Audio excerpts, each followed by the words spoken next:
কি রে, তুই তো বহাল তবিয়াতে ঘুমাচ্ছিস, তোকে বলার প্রয়োজন মনে হয় না, তুই চলে এসেছিস। কোনো ব্যাপার না, এটা তো মাম্মামের কোল, এটা তো আমার জন্যই। এটা ঠিক? হ্যাঁ, আমাকে এত পছন্দ, জানলা দিয়ে চলে এসে আমার কাছে।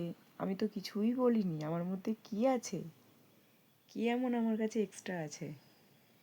আর এই পোকা ধোকাগুলো, এগুলো মারো না। হ্যাঁ, এগুলো ওষুধ দিতে দাও না, হলুদ দিতে দাও না। আমি তো বেশি খরচাও করতে পারি না। দিব্যি শেষে শুয়ে পড়েছিস, কোনো ব্যাপার না, আবার সকাল হলেই উঠে ঠিক বেরিয়ে যাবি নিজের মতো। আর রাত্রি হলে আমার কাছে চলে আসবি। আমার মধ্যে কী আছে বাবু? হ্যাঁ, আরেকজন কোন দিকে আছে, এদিকে কোথাও? হ্যাঁ, এত ভালোবাসা আমার প্রতি? বাবারে, আবার যদি পোকা মোকা ঠিক করতে চাই তখন আবার মারু মারু করতে আসবে আমাকে। হ্যাঁ, তুমি তোমার জায়গা করে নিয়েছো, ফোনে জায়গা নেই তবু একটু রেখে দিলাম, আর দেখতে পাবো না বলে। হ্যাঁ, এত ভালোবাসে, এত ভালোবাসা, আমি কোথায় যাবো এত ভালোবাসা নিয়ে?